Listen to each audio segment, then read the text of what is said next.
What's going on YouTube, Facebook, Twitch, DLive.tv? Wherever you are in the world, I pray you're having a great and kind, awesome, safe day today and crushing it in success with whatever you're doing. We're going to have a couple pieces of news today, this very day. And always know that your life is definitely worth it. No one can tell you your life is not worth it. So if you're ever feeling down or out, reach out to a loved one because you are always loved in the world. So,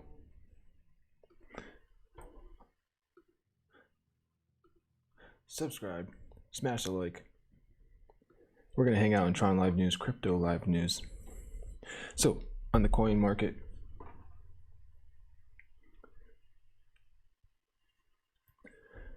we have Bitcoin 9,800 down 0.98%, Ethereum 216 down 1.18%, EOS 4.57 down 0.24%.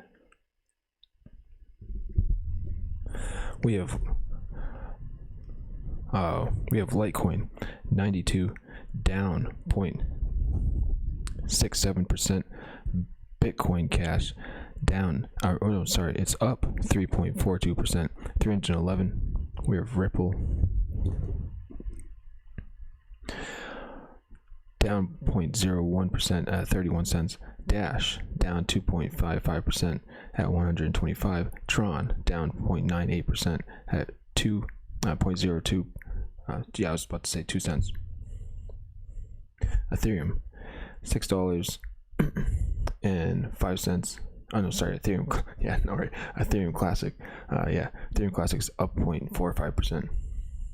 And Linear View, I don't know, 9 cents, 9.5 cents, down 5%.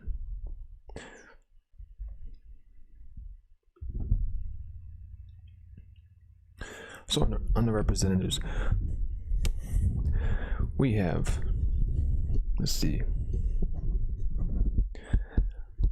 Sesame Seed 598 million votes, SR Tron Europe 413 million votes, Tron Grid 364 million votes, Tron 1 353 million votes, BitGuild 352 million votes, Tron Link 336 million votes, Tron Scan 303 million votes, Crypto Guy NZA 299 million votes, BitTorrent 296 million votes, 292 million votes, and Tron Spark 275 million votes, Tron Vietnam 274 million votes, Crypto Chain 268 million votes, Beatscoin 264 million votes, Tron Wallet Me 258 million votes, Sky People 257 million votes, uTorrent 248 million votes, Justin Suntron 147 million votes, Infinity Stones 223 million votes, Crypto Knight 218 million votes, Hit BTC 200 million votes, Minergate 189 million votes, TRX Ultra 189 million votes, Huobi Pool 184 million votes, Lian Jinshu 179 million votes, Tron Boom 179 million votes, and Crypto Diva SR 175 million votes. So those are our top SRs that if you are holding Tron, not only do you earn free BitTorrent, you all for transacting in what BitTorrent protocol will be long term. Look into their different platforms that they have and applications that they're launching, and then also for freezing and staking for the SRs who are delegated proof of stake. So you freeze your Tron TRX, but you do not lose your Tron TRX. It always stays in your wallet, and you can then vote. So you also have bandwidth, so you can transact and what you are needing it for, and fast and efficiently to and from different encrypted currencies. And then you have the ability of freezing for at least 3 days your Tron TRX, and you can vote for the Tron SRs while you are transacting, and then they are rewarding you back with different incentives. So definitely let me know you're in the chat or the comments, and then ask about certain SRs that you'd like to go through and what their incentives are and what they give back in the community space of the block delegated people who are fetching blocks in the TRON blockchain with nodes that they run securely in a protocol together in upgrades. That brings the efficiency of the TRON blockchain to live and be a chain of blocks and transactions within the blocks.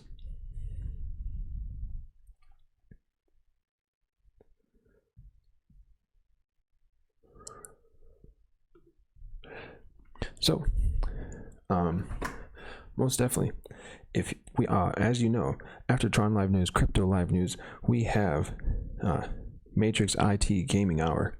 And so if you are a game streamer, and we have our product launching of the Matrix chain ecosystem, where you can utilize the we're going to be developing a 3-chain spread of basically essentially utilizing in utility of playing and competing and tournament gaming together.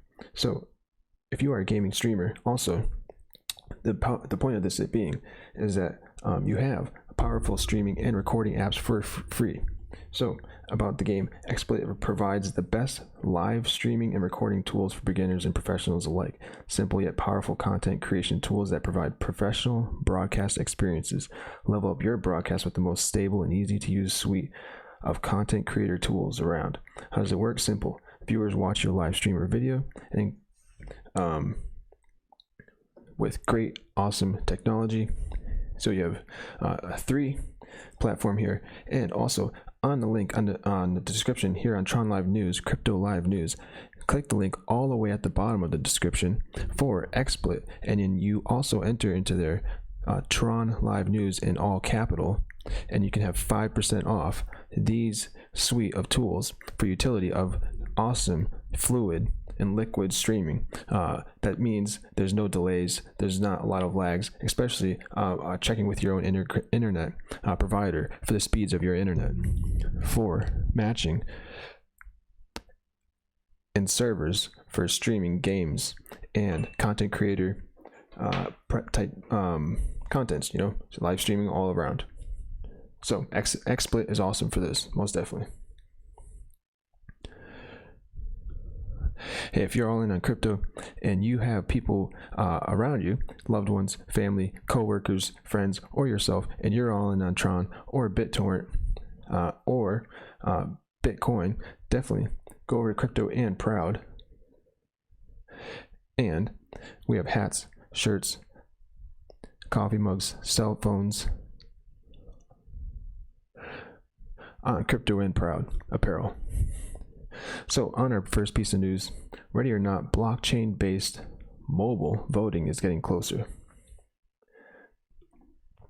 So basically, the election season, the option to vote remotely via blockchain is coming to overseas voters from 9 new cities. West Virginia came the first state to pilot the technology last year, with Denver following in May in the first city. And in this August elections, far-flung voters from Utah County, home of the city of Provo, will be able to log their votes on a mobile application too. At its core, the technology is meant to make voting easier and increase primary turnout, which is historically lower than that of the general elections. About 20% of registered voters cast ballots in the midterm House of Representatives races last year, a huge leap from 2014's turnout rate of 13.7%. Given that the average primary turnout to 12 to 15% of people dictate most out of our policies on the left or the right. So this was the words of Bradley Tusk, a startup consultant turned philanthropist who's supporting these pilot programs based out of the Boston-based company Voats. So basically, he's basically saying, how do you net this 60 to 70% on mobile application voting?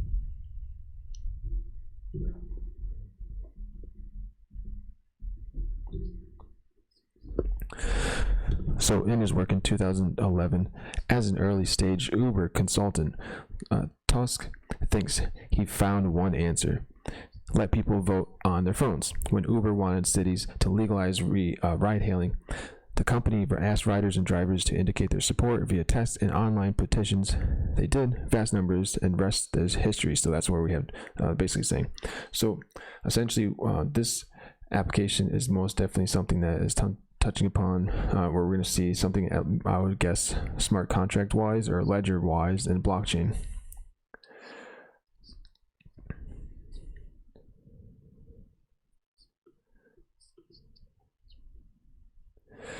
So if you want to change the outputs, you've got to change the inputs. Tusk said everybody has technology in their pocket.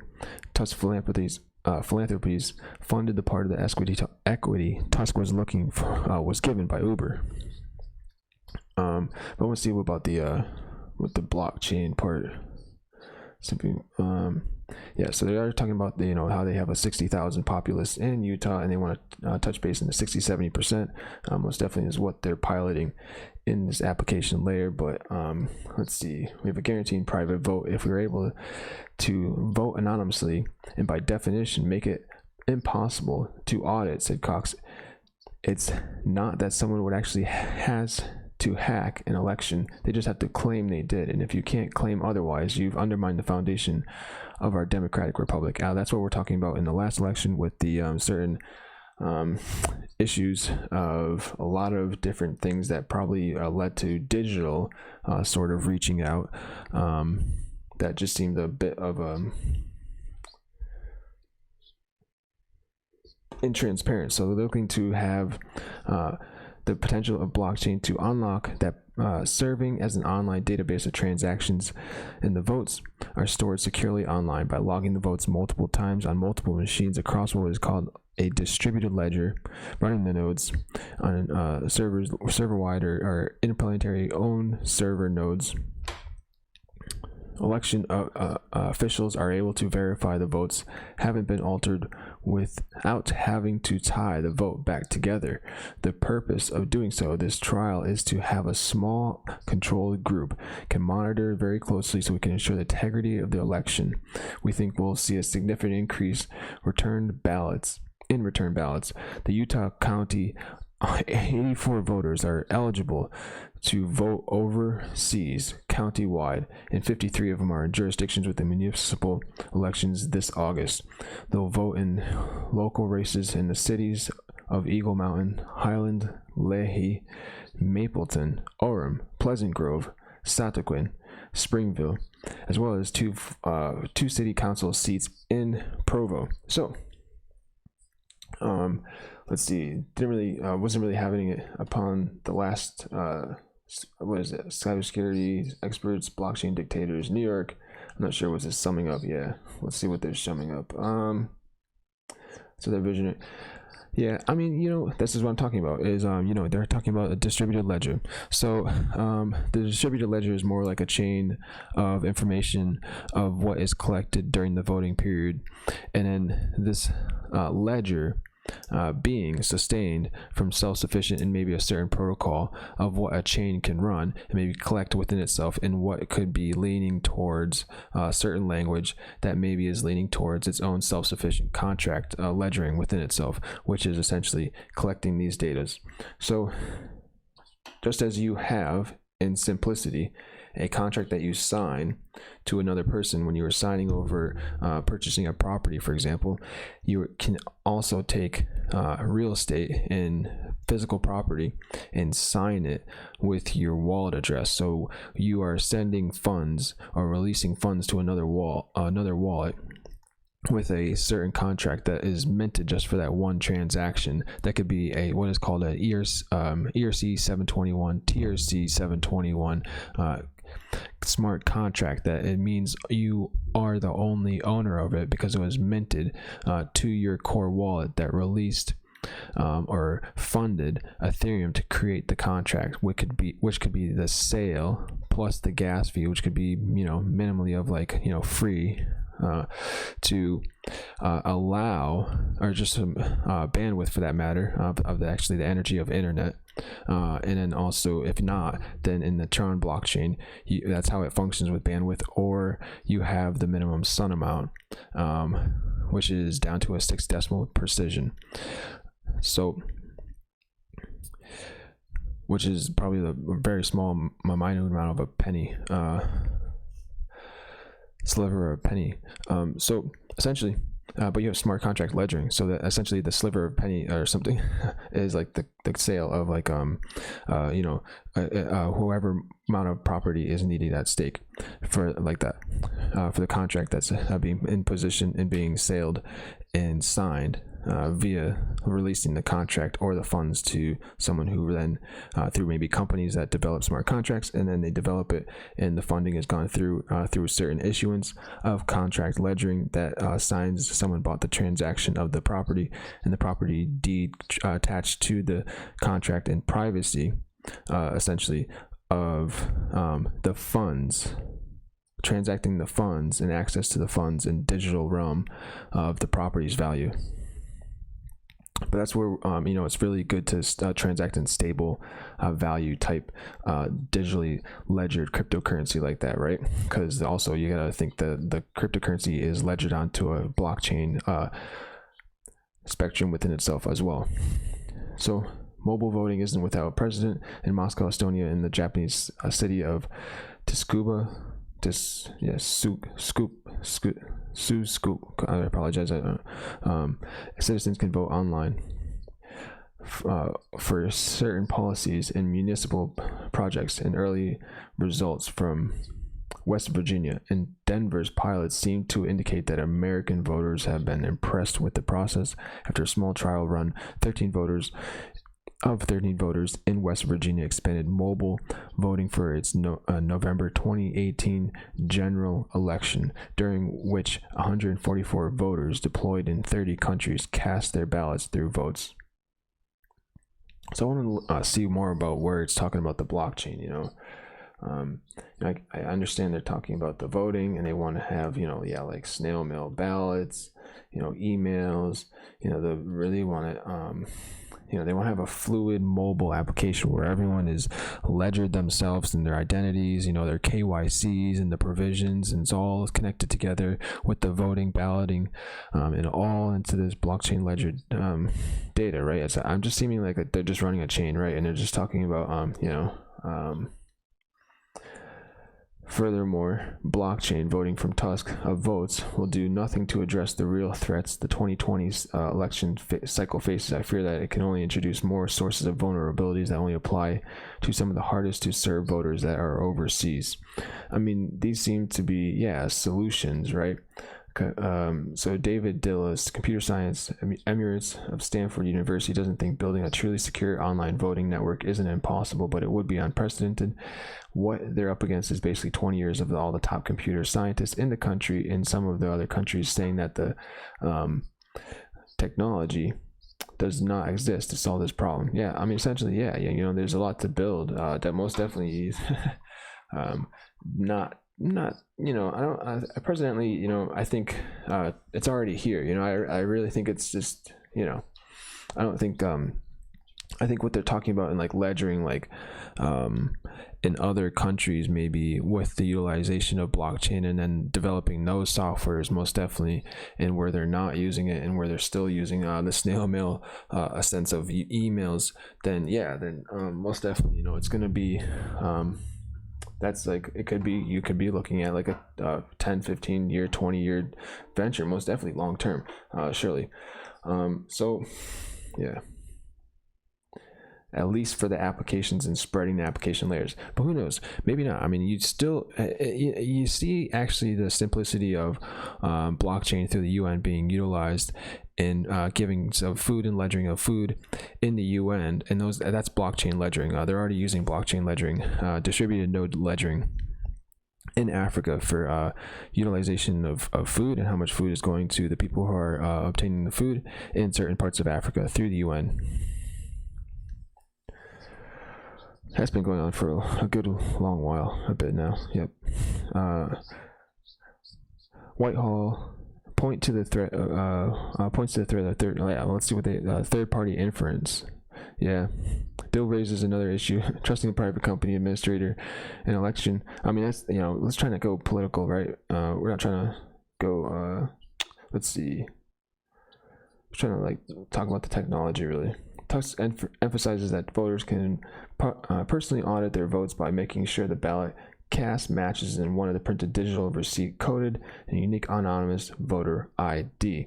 So essentially, voter, yeah, but you know, the mobile application, you just have to have, the people still need to go to the center to use a mobile application, I would think, right? I mean, you can't just have everyone like voting up and, you know, we're all uploading documents. Usually it's a in-person type of, yeah. So, and one printed digital receipt code with a unique anonymous voter ID is what they're saying here. That essentially is could be, you know, a token, right? A minted token, a simple minted token, that, or a distributed amount of tokens for each, like, you know, part of like minted token within a contract, within the distributed ledger of their technology, of what type of blockchain they're using within themselves, of node ledgering, of chains of nodes and transactions within the blocks that are being fetched within the chain, moving in time through its computing aspects. So everyone's walking up to the booth, so maybe a mobile application, a mobile device, and then they're voting on this mobile device, and they're uploading their data on this mobile device, you know, license and whatnot, and or they're already, yeah. And then it's maybe the contract is minting a token, and then that token is their voter ID token, and it's immutable as their token because it was minted at a certain time on their certain vote casting that was triggered. Basically, what the interface of APIs of a UX user experience and interface of what you're seeing and using and pressing the little vote button is interacting with the blockchain technology on the back end of this API interaction between each other. So 4 independent security audits were conducted during the West Virginia and Denver pilots with no interference of corruption was detected.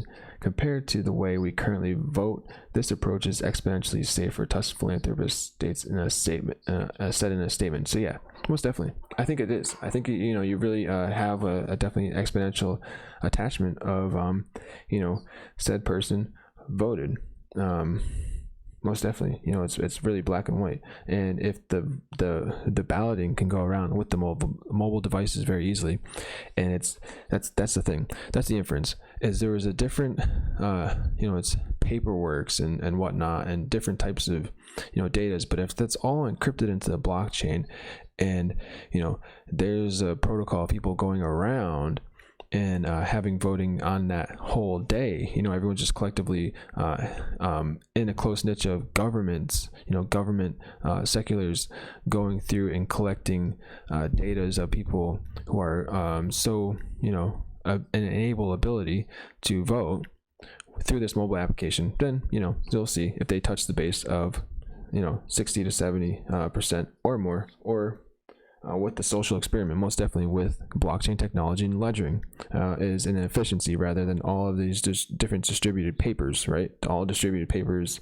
like that. So on the last piece of news, the SEC clears blockchain gaming startup to sell quarters tokens. So basically, the U.S. Securities and Exchange Commission has issued a no-action letter to Pocketful of Quarters POQ gaming startup looking to issue some tokens on the Ethereum blockchain, ERC20s, right? Probably.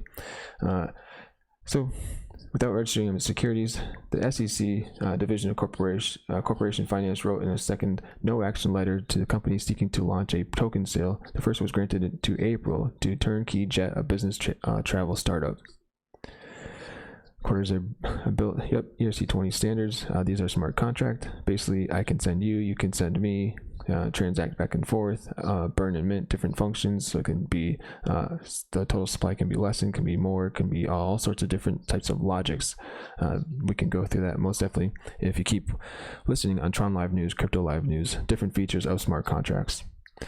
The first such token to receive U.S. regulatory approval is, yeah, on July 25th letter, Jonathan Ingram, Chief Legal Officer of the SEC's FinHub wing, wrote, based on the facts presented, the division will not recommend enforcement action to the Commission in reliance of your opinion as counsel that the quarters are not securities. POQ offers and sells the quarters without registration under Section 5 of the Securities Act and does not register quarters as a class of equity securities under Section 12G of the Exchange Act. So basically, what you see right there is a test of government. So if you ever are questioned about what you're doing, and you follow a protocol, because basically what this comes down to is, and if you look into government and how government is run, well, we always have to look back at the accounts of what government decisions are. And so when we test a protocol, so basically you just follow this protocol, and you're going to be referring back to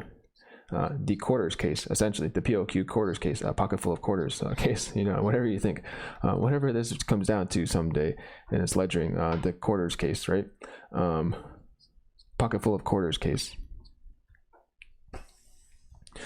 So token is a stable coin with POQ setting the price of the quarters as only the seller. So yeah, POQ CEO George Weixner said this is part of the company's compliance requirement with the SEC. Smart contract prevents tokens from being sent to unapproved accounts. So yeah, essentially you have a digital ledgering of who's transacting who, and they have to perform their due diligence of being registered on your platform to be receiving, and to be enabled upon that platform. They can be not selling their digital quarters, right?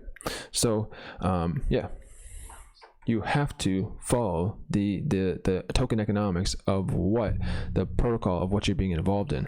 So if you're using a product, well, you have to follow the rules if you're going to be whitelisting in yourself in the product as a due diligent actor. So yeah, you can't sell your own stuff. You can't bring them to an exchange like that. Otherwise, you are breaking the protocol. You are breaking the agreements you signed and registered under with whatever platform you're using in product diligence in their token economics in this example. POQ also raised money through a registered securities sale using an investment token, which it will remain separate from the quarter sale. The two-token system is meant to ensure that users conduct transactions with quarters rather than hold them in the hopes of securing a return, Wexner explained. He hopes quarters will improve the gaming experience for players who are tired of spending large sums of different platforms, adding, "It's a way to make games better. The most important thing for teenage boys is playing video games, and this might be the first financial product they have, and it'll be a crypto wallet," says Michael Wexner, the company's principal and George's father. Gaming person. POQ is working with Apple and Google to sell quarters tokens on the app and Google Play stores, respectively. The Elder Wexner said. Launch conditions: no action. So this is kind of what the no action letter requires a POQ to follow a number of commitments, including ensuring that players cannot sell, buy, or exchange tokens with each other. Rather, only developer or influencer accounts will be able to transact with players. Players can never buy or sell or exchange to anyone except for approved developers, and that it's a key component for our compliance strategy, Michael Wexner said. Accounts are born as regular accounts, but they are restricted, so they cannot exchange. He said the default accounts are restricted and only approved accounts can accept quarters. At present, POQ can approve accounts, and there are no concrete plans to grant other entities the ability to do so, he said. POQ is looking into whether that's possible. Developers and influence will have the past to know their customer KYC and anti-money laundering AML processes before they can get an approved account. According to the letter, Pocketful of Quarters has fully developed its platform and can go live before it. According to the letter, Pocketful of Quarters has fully developed its platform and can go live before any tokens are sold. Moreover, the quarters tokens will be immediately usable for the intended purpose with the POQ's gaming platform when the sale begins. Only developers and influencers with approved accounts will be capable of exchanging quarters from Ether as predetermined exchange rates for transferring their quarters for the quarters smart contract. The SEC's Ingram warned that any different facts or conditions might require the division to reach a different conclusion. Further, this response expresses the division's position on enforcement action only and does not express any legal conclusion on the question presented in the applicability of other laws, excluding that the Bank Secrecy Act, Anti-Money Laundering, and related frameworks. So basically, point took POQ as quarters platform DLX in better part of the year, Michael Wexner said. Cohen told CoinDesk, "We have a long championed the importance of working with rather than against regulators, and believe that the outcome today of this letter, the first ever ERC-20, can be sold without being a securities offering. I think it's an incredibly important point." So required a lot of patience. Shows that not every ERC-20 token is a security offering, and it is a positive event in working with regulators. Yep, most definitely. Yep. So now you can have a case that you can basically utilize in the backdropping and referrals of what's going on in this space of blockchain technology, cryptocurrency, digital ledgering, all the way around. Hey, thank you for joining me today on Crypto Live News, Tron Live News, each and every day, going through awesome advancements in the Tron blockchain. And I am most definitely looking forward to what is called the BitTorrent protocol and the integrations of the great technologies of utilization of BitTorrent and file protocol sharing, and their advancements most definitely in content creating all the way around. So also join me on Matrix After Hours on Matrix IT, where we have dev hours. We're going to be doing dev interviews, looking into projects, looking into SRs, reviewing what's going on and what smart contracts can be in different decentralized gaming dApps, on which ones are very fun and realistic and have great advancements, right? And also we'll be playing on Matrix After Hours Gaming and our platform that's launching as well. For competition layering. So subscribe, smash the like, and we are all integrating smart contract ledgering in the most definite due diligent way that we can for advancing the technology and having fun in how we transact. Have a great, kind, awesome day. Keep crushing it in success wherever you are in the world. God bless you, kind hearts. Have a great and kind, safe day. Cheers.